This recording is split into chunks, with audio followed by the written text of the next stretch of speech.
Hi, this is Coach Jeremy from Pneumatica Coaching Services, and today we're going to be talking about sex, relationships, and marriage. And so I've broken it down into into some sections whereby we can be able to understand it. So the first section is the definition of sex, and then the environment within which sex is, and then abstinence, and then what makes abstinence hard, and then the purpose of sex in marriage, and then the purpose of marriage in life. Sorry. And then the purpose of prayer in marriage. And then lastly, how can we build self-control? So we'll be talking about those key areas, and I hope that you'll be able to learn something and get something from this discussion. So what is sex? There are a lot of myths that surround this whole issue and whole topic of sex. I remember when I was a child, one of the greatest myths that surrounded the area or the topic was that sex was the fruit that Adam and Eve ate in the Garden of Eden.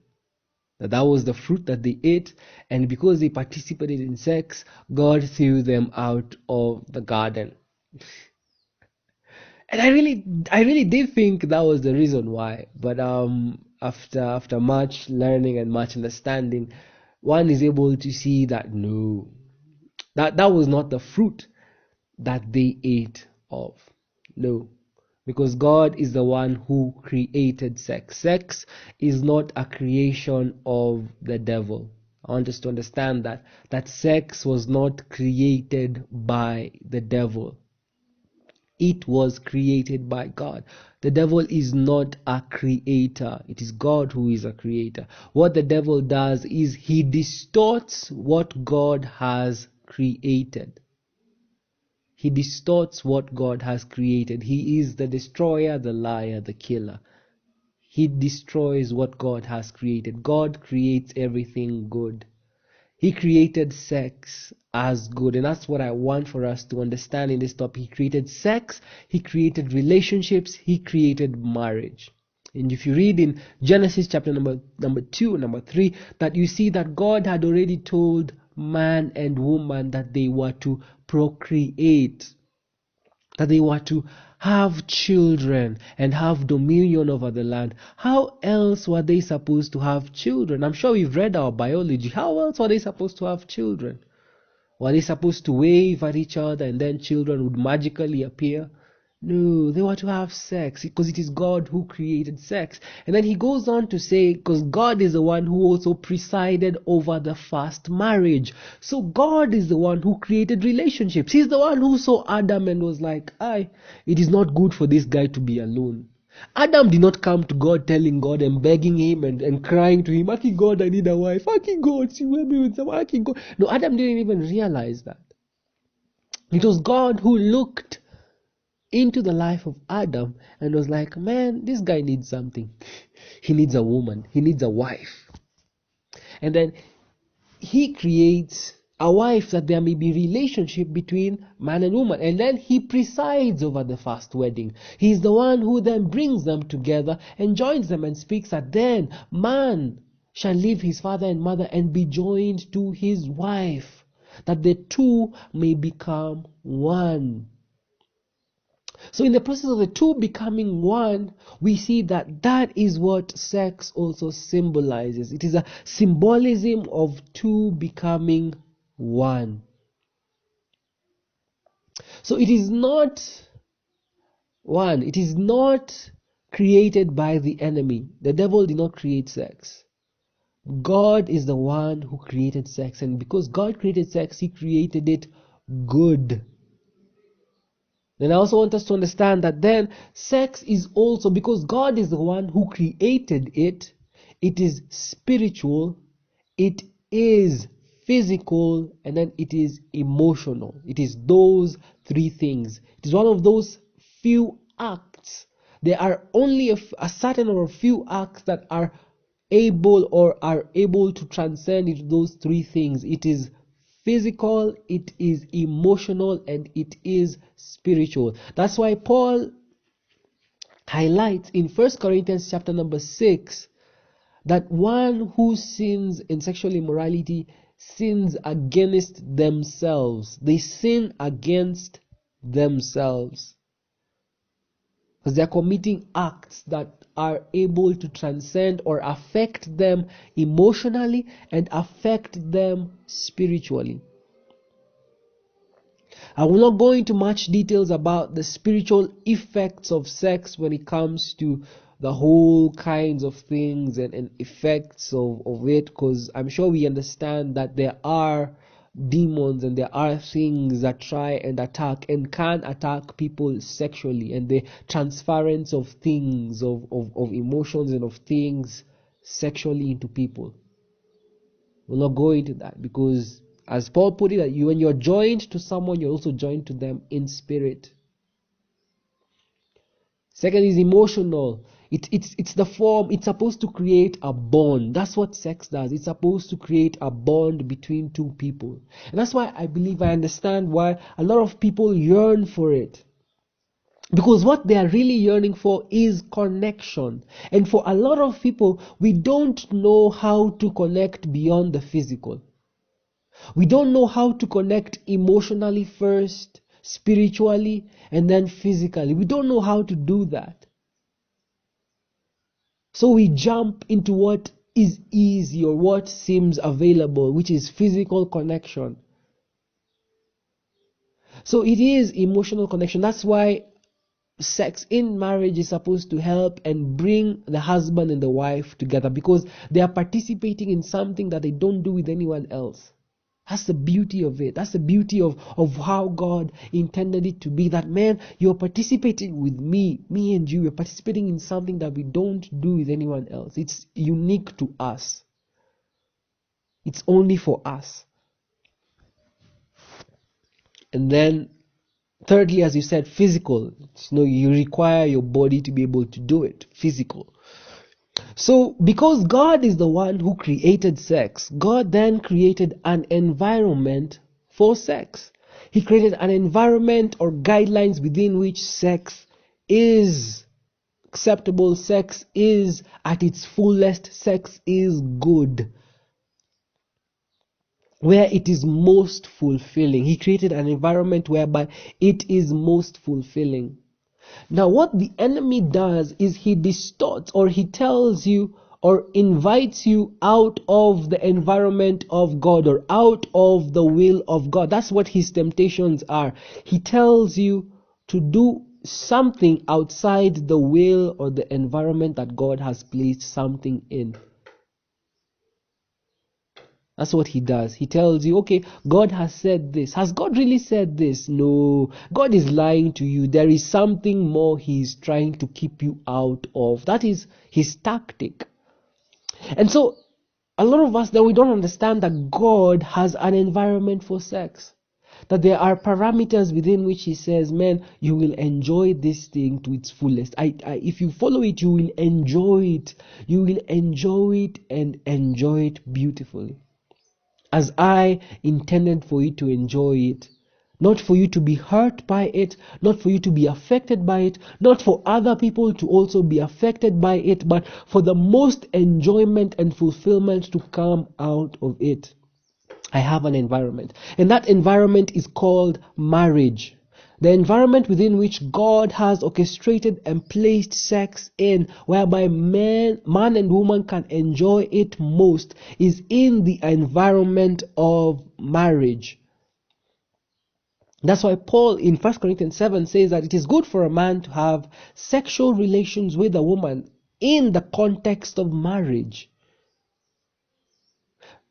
Now, because sexual immorality is happening, or people are having sex outside of the perimeters, man, do it man to woman, man to wife, husband to wife. That's what he's speaking and saying. That is the environment within which God has orchestrated for sex to be enjoyed. Marriage, where it is at its safest. Because, I want you to give you an example. When we go outside of the perimeter of God, let's say we have sex out of marriage, and then we have a child.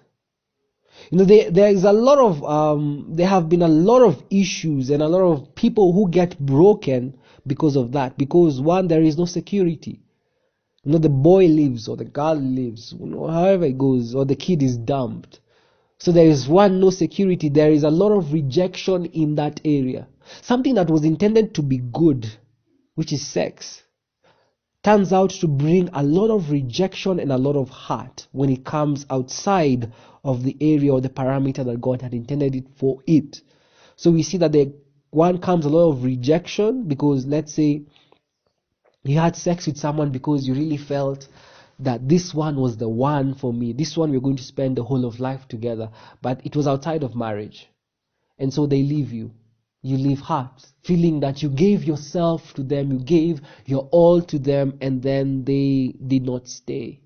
Let's say a baby comes out, as I was explaining earlier, a baby comes out, and there's a whole lot of rejection around what was meant to be good. Because, hey, now look, the baby has come, the father has left, or the mother has left, the baby has been dumped.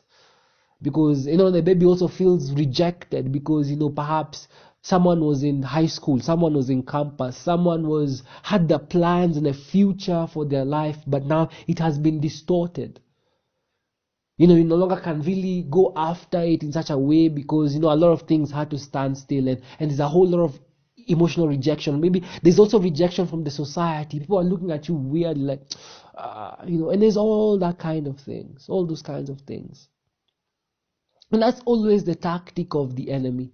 He invites you into something that looks good because he uses the truth of it, that the truth of it is that sex is good because God is the one who created it and everything that he made was good. But now outside of the perimeter of God, there can be a lot of hurt and a lot of damage and a lot of this brokenness. Yeah. And so what then are we supposed to do when we are not in the environment of marriage? Because for us right now, we are not married. We are not married. So what then are we supposed to do? Then there is an environment for us which is called abstinence. Abstinence, that you're supposed to be chaste, chastity, to abstain from sex until you get to that point or until you get to the environment of marriage. That's what it has. And there is a beauty of abstinence, especially in relationships. Because abstinence allows for us to connect beyond the physical. It allows for us to connect spiritually and connect emotionally without the deception of physical connection. Because for a lot of people, you jump into a relationship and the first thing you're doing is you're sexual. So, because, perhaps the sex is good or the person is good looking, they are handsome, they are beautiful, they have all the nice body parts you like and all those kinds of things. And so you are very excited about the relationship, all from a physical perspective. But yet you've not been able to connect emotionally, to really understand or see how well do you people gauge each other. Are you empathetic to each other? Are you humble to one another? Are you able to give up yourself for one another? Give yourself over for one another? Is there such kinds of things? Are there cases of emotional abuse? Are there cases of such kinds of things? That's what physical aspirations tend to do. They tend to mask all these things. You're not able to connect spiritually, praying for one another, being there for one another, asking and connecting spiritually, being able to think of each other and just, lift each other up to God. And that's why, it's an interesting thing that Paul speaks about when he speaks about marriage. He also speaks about abstinence in marriage, that, hey, there is a time whereby when you are married, you can, by mutual consent, by agreeing together that, hey, let's get off sex for a while, that we can pray for each other, so that we can be able to connect deeper with one another, to come to a place of deeper connection, come to rediscover one another emotionally and spiritually. Because Sometimes that's what it does. It gives a sense of false connectivity.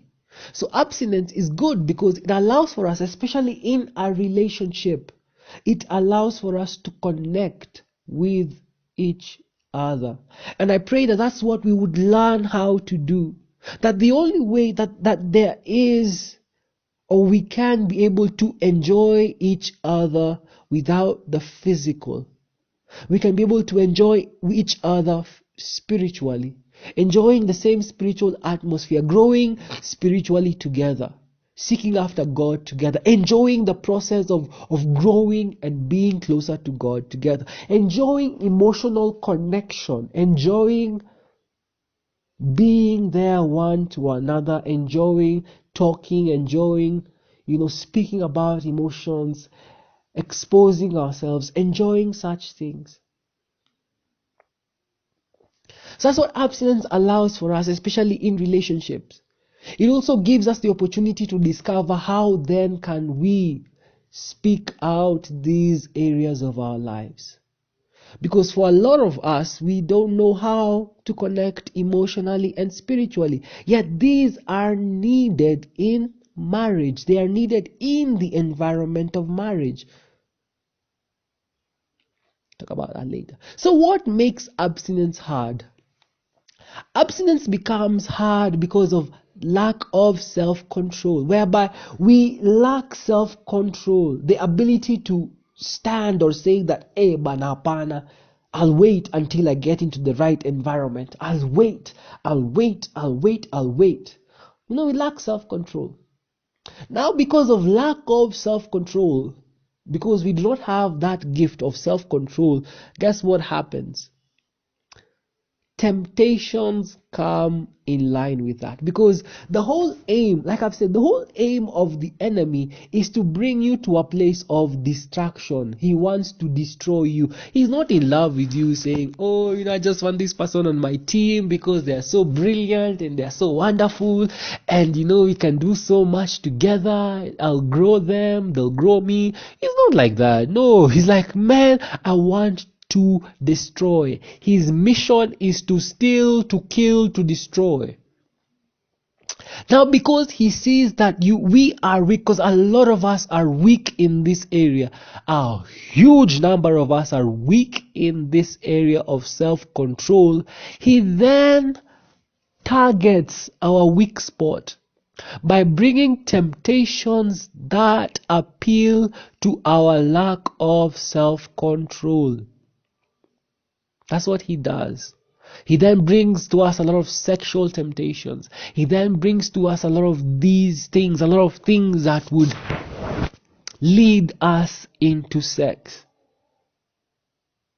And why? Because that's what leads us into what? We start then burning with passion and burning with desire. Yani unasikia damu inakuwa moto. Inaanza tu kuwa moto, inachemka, unasikia tu buda. That's what happens, because he sees the weak area, he tempts you in that weak area, then our blood starts boiling and we start feeling, hey bana, I need to do this thing, bana. I need to have sex. I can't wait. I need to do it. That's what he says. That's what he does. That's what he usually does. So what kinds of temptations then come? The temptations are usually in key areas, because the devil we know his tactics. So the temptations are, one, in the lust of the eyes, always the lust of the eyes, that, hey, what do you see? What are you looking at? So he presents a lot of things that fill our mind or fill our eyes with sexual stimulus. Tempts us through our eyes. Our eyes. What are you seeing? What are you thinking? The lust of the eyes. And then two, man, it's always easy. It's the pride of life, man. The pride of life. And this one usually happens to a lot of men. The pride of life, whereby now the temptations for sex are to show that you are a man. Come on, show us you are a man. Show us how manly you are. Show us, bana, you are just a boy. You are just a boy, buana. You've not had sex. You're just a boy. You need to be a man. Pride. Getting us through pride. Pride. That's what he does. He tries to get you through pride, to hurt your ego, to make you feel as if your ego is wounded, as if, man, I should show them that I am the man, that I'm the one who can have sex with the most women, I'm the one who can conquer the most beautiful lady, such kinds of things. That's what he does. That's the language and the vocabulary he uses. Pride. And then lastly, man, it's all about connections. Are you, like he told Jesus, are you a child of God, man? Are you a child of God? Are you the son of God? Throw yourself. That's what he then tells us. He goes on to tell you, man, this person doesn't love you. They will only love you if you have sex with them. No, the only way that this person can love you is if you have sex. The only way someone can truly love you is if you give your body to them. He then gives and whispers those things into your ears. Starts whispering them into your ears. That, that's how it is nowadays. Nowadays, no, you can't have a relationship without sex. You can't. No, nowadays, everyone is doing it.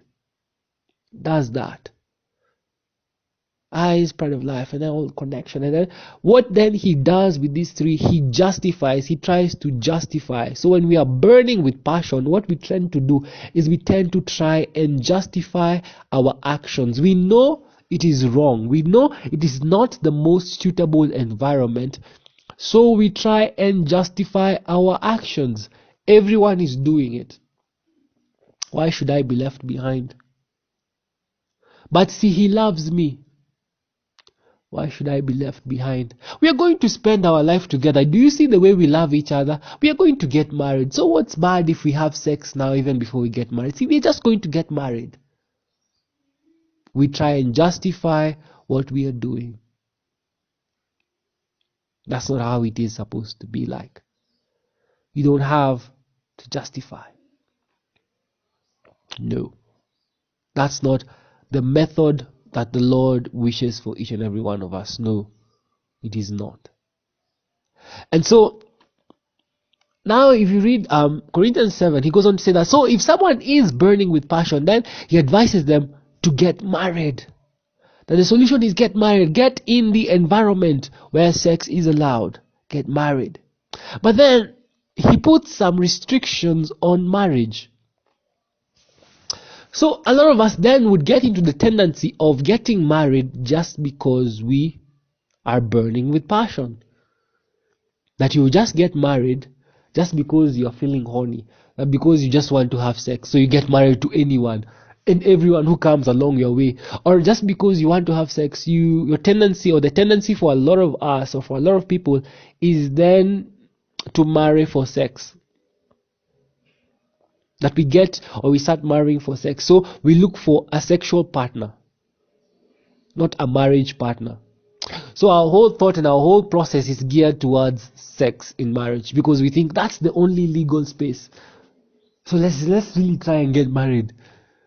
So, and then our priorities, our thought processes, who we are thinking about as a marriage partner or a partner for life, because you're speaking about relationships now, is based on sex. So it's based on how they look. Do they appeal to me in this kind of way? Do they make my blood go boiling hot? So that becomes our own thought, or our only thought. We forget to then think about connecting spiritually and connecting emotionally. So that we lose track of that. So that's why Paul comes in and says that, hey, marriage is serious. Marriage is for life. Don't just marry anyone. Marry for life. Think about life. Think about life. Think about your whole and future life. That you're going to spend the rest of your life with this person. The rest of your life. How are they at decision making? How is their relationship with God? How are all these things come into play? There are so many things that come into play besides how someone makes you feel.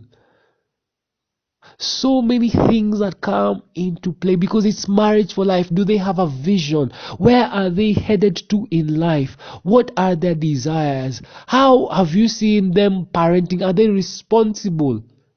What is their parental habits? Are they wounded inside? Are they healing? All those kinds of things come into play. Those things come into play. So then he's telling us that then don't marry for life. No, then search the character. That's why abstinence is key. As we spoke earlier, abstinence is key in the process because it helps us to have a sober judgment as we go into marriage, whereby we are able to assess character. We are able to assess character, a person's character, and then we're able to think and assess, hey, are we able to live with this person? So there is a purpose of sex in marriage. Sex is very purposeful in marriage, that because it's able to bring together, it is able to join together. It unites the husband and the wife. They're able to commune in something that they don't do with anyone else. It's also good for procreation. It is good for fun, for enjoyment, for all those things. There's so many beautiful things to speak about it. But then, and that's why I believe Christ speaks. So when we look at the Old Testament, the price of adultery was death. The price of adultery in marriage was death. Because in reality, you are bringing death to something that was or is beautiful. You are causing death to fall upon a relationship that was so amazing. You're bringing death. That's what I've heard. Speaking to or listening to some couples that have gone through such issues of adultery. You hear the offended party feeling as if they died inside when they were told, we caught your husband or we caught your wife cheating on you. Or when the wife confesses or the husband confesses of cheating on the relationship, they speak and say, man, they felt as if death had occurred. So it brings death to the relationship. Same way that sex in marriage also can and does bring life to the relationship. And then now there is also now just a purpose of sex in marriage, but there's also a purpose of marriage in life. Because marriage enables us or enables people to one, understand the love of God, how He loves us, husband to wife. That in reality, it allows for us to see how God sacrifices Himself for us, because marriage is the place of sacrifice. It is the place of sacrifice whereby I give up mine for you. That's the place of sacrifice. It's also a place of salvation and deliverance, whereby a person is able to be refined by God. It is in marriage that God is able to refine people and just really refine them into that nature of dying to self. There's also the place or the position whereby children are able to be reared up to follow after God. There's all that beautiful and wonderful things that marriage can do. Power of two people being together, working for the same vision, working for the same thing. There's a lot of beautiful things in that. Like we spoke about earlier, there is also a purpose in prayer in marriage, whereby Paul was speaking about, hey, it's good to abstain so that you can pray, because prayer allows for connectivity with God and connectivity to each other. That the love for people grows when you pray for them. That's why we are told, pray for your enemies. If you pray for your enemies, you will suddenly start loving them. It's interestingly beautiful that you start loving them. Pray for them. You will learn how to love them. So that's what prayer does. Prayer teaches us how to love each other and also how to love God. So as I pray for my husband or my wife, as I pray for my girlfriend, my boyfriend, my fiance, I am able to grow one in love with God, because I am able to see how God has really blessed me with someone, how God has allowed for me to meet someone. I'm able to give them over to God and just submit myself and ask God to teach me how to love them better. And then I'm also able to just love them. God is able to teach me how to love them as I pray and intercede for them. So lastly, now we're going to talk about How then can we build self-control? Because self-control is the key in abstinence. Self-control is what helps us in this whole journey of abstaining. Now, there is an interesting place whereby it speaks about how can we build self-control. It is a process, or it is a journey within which we can be able to build self-control. So one, the foundation of self-control is knowledge. We must understand and have knowledge and insight as to why self-control is necessary or is needed. When we read about Joseph, when the wife of Potiphar comes to Joseph and he tells him, hey, come, let's do this. Let's get it on. What is Joseph's reply? Joseph's reply is, I cannot sin against God in this. Your husband has given me charge over everything that I have except you. But me doing this with you would not be a sin against him, would be a sin against God. So it is a knowledge, it's a place of understanding what God wants or what God desires. It is a place of understanding, or coming to the point of understanding what is good and what is bad, or what is beneficial and what is not beneficial. It is understanding why has God put these parameters or these measures in place. So it is understanding, when we have knowledge, the understanding as to why is this important. So that's the foundation of self-control, knowledge. But then sometimes you can know this is wrong, but you still don't have the strength. So what do we add to self-control? What we add to self-control is perseverance. Perseverance means that I know my body is burning, it is yearning, I know it is right, I know that it is right for me to do this, but I am feeling this way, so we persevere.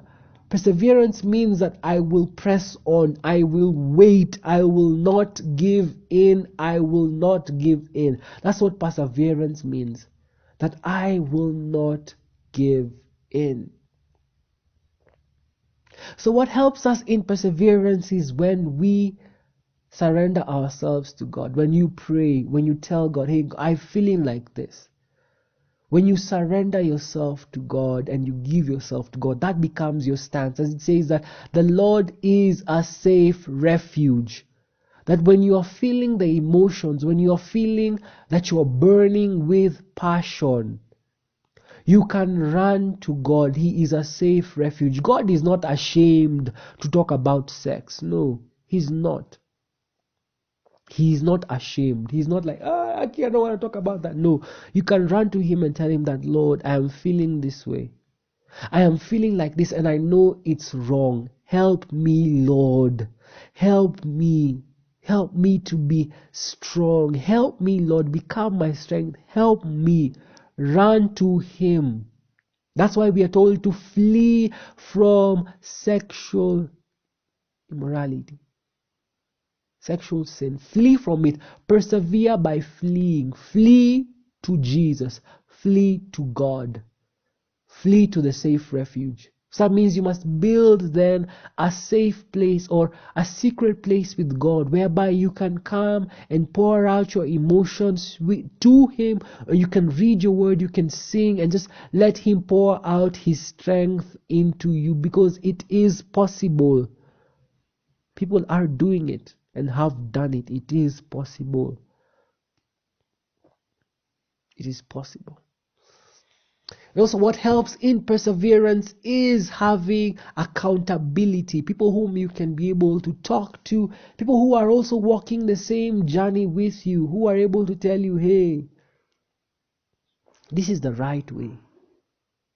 And also now what also builds on to knowledge. Knowledge is all about reading, understanding. There are many scholars and many people who have written books and have done studies showcasing as to why when God says sex is for marriage, why that is important. There are so many things that are so many researches that people have said and have done that showcase this thing, that showcase it. So that's why it's important for us to understand and to see and say, hey, this is important.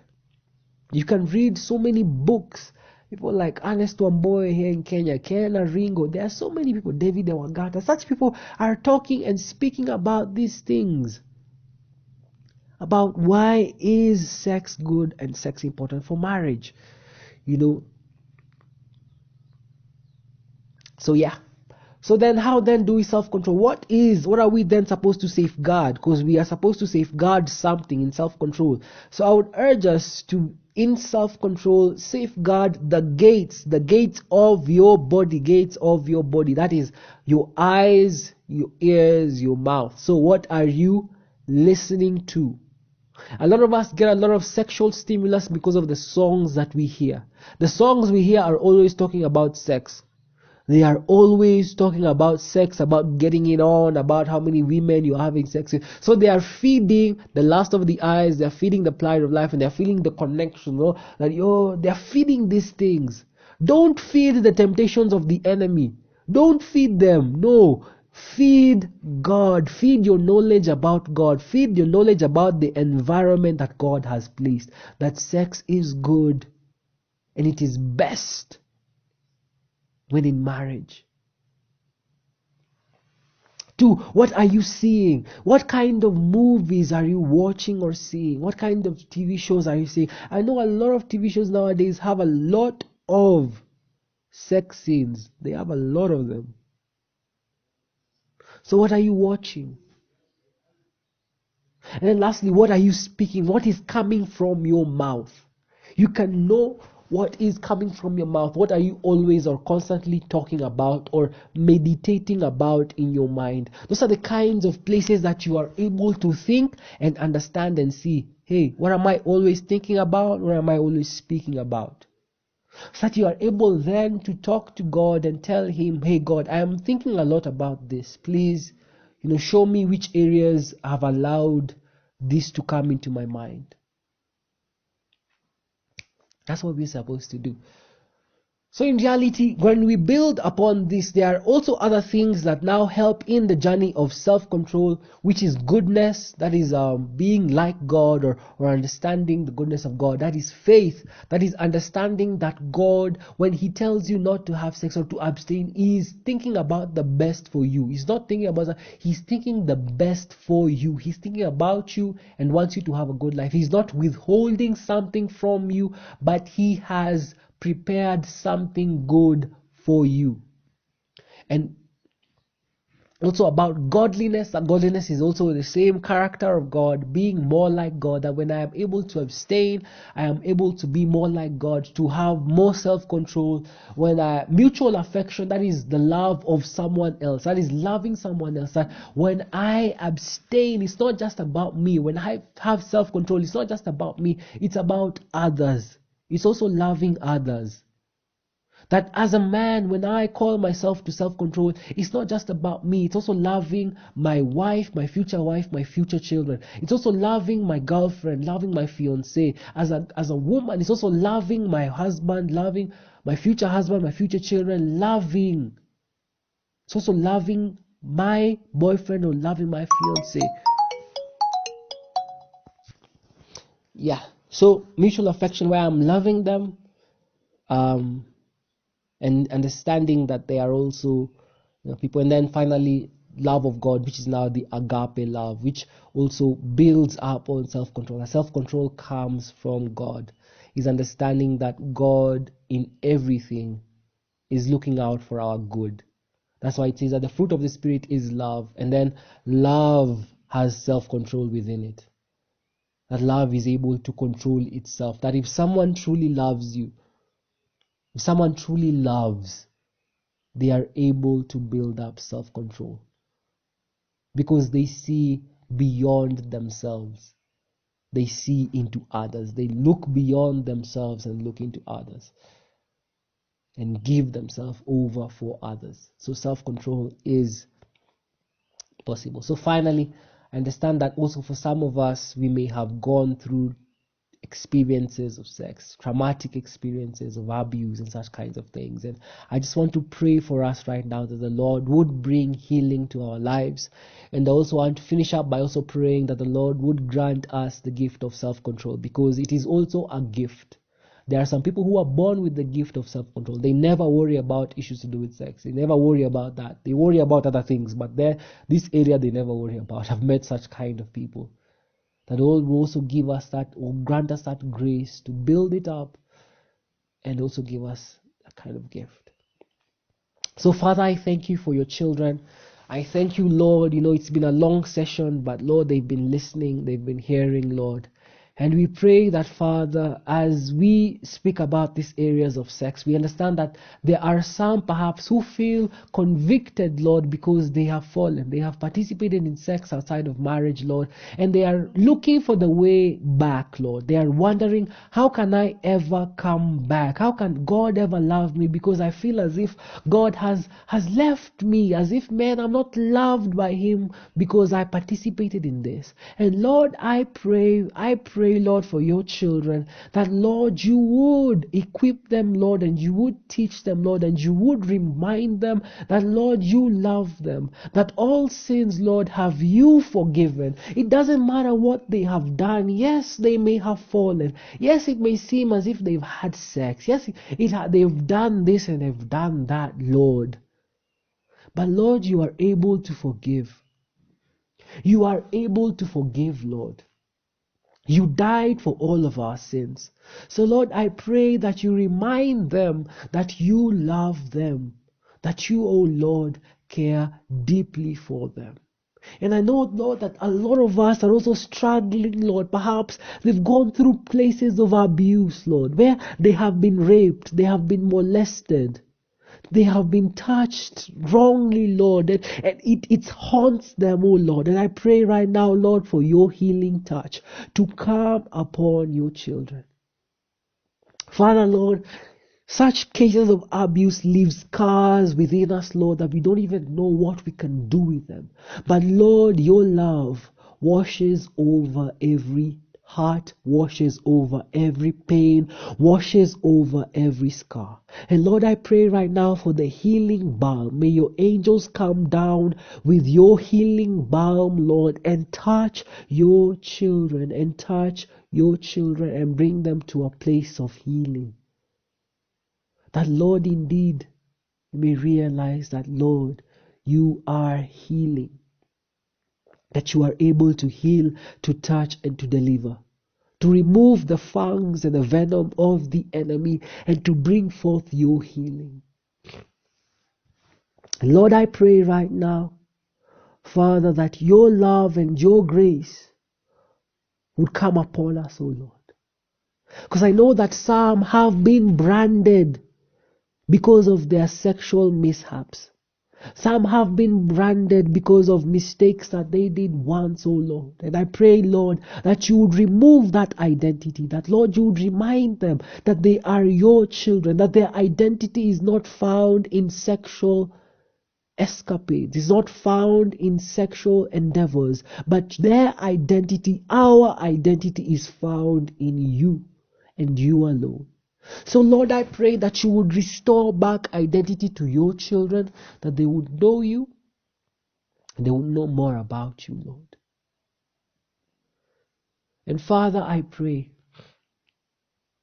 that you would equip us with self-control. That, Lord, you would help us to have self-control. That, Lord, you would bring us into knowledge to understand why have you said self-control is important. That, Lord, you would build our faith and our goodness, Lord. That we will be able to see, Lord, that you are coming from a place of goodness. You're not coming from a place of hate, from a place of trying to keep us away from something that is good, Lord. But you are trying to keep us, Lord, that we may have the best, Lord.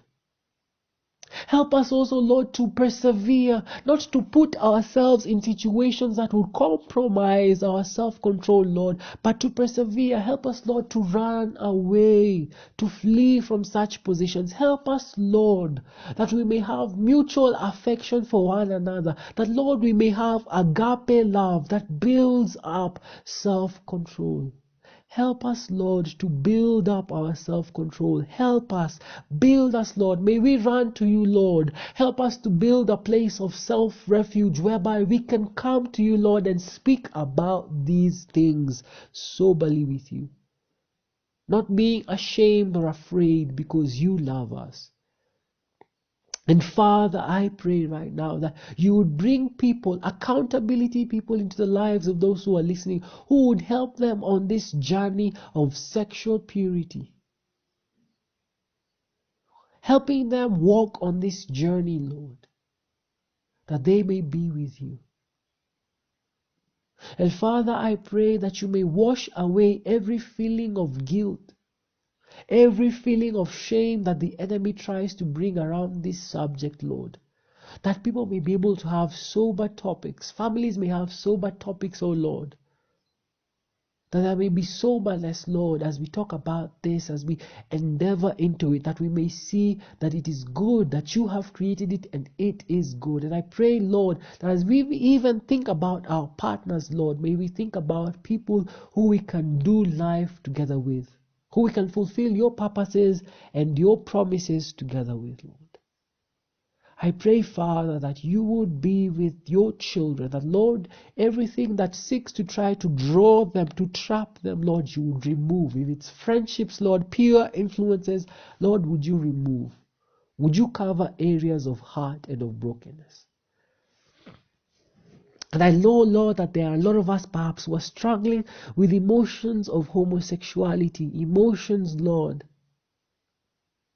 of gayism and lesbianism, Lord, and people don't even know what to do with it because people are afraid to talk about such things. Lord, I pray that you would cover them with your love, that you would show them, Lord, that you love them, that, Lord, you care about them, that, Lord, healing is found in you, that, Lord, truth is defined by you, not by how we feel. And Lord, I pray that you would give them the strength to understand that truth is not defined by how we feel, but truth is defined by what you say. And what you say is not for our detriment, but for our good. So Lord, I pray that you would equip us, you would help us to be able to work and walk in this journey of sex, Lord. Of sexual purity, of abstinence, of chastity, and of getting into the environment of marriage where sex is beautiful and can be enjoyed to its fullest. So Lord, be with your children. Show your love upon them. Cover them and keep them, Lord. In Jesus' name we pray and believe. Amen. So thanks a lot. If you have any questions, you can contact us on our Facebook page on PCS Coach. You can also text us on 0707980845. If you have any questions, concerns, or something you would like for us to talk about in this area of sex, or if you just like to talk to someone, we're always here to talk. God bless you and God keep you. May his love wash over you. May he show you that he has a good plan for you. A good plan for your marriage, a good plan for your relationships, that he has something beautiful in store for you. May that give you the motivation to wait. Goodbye.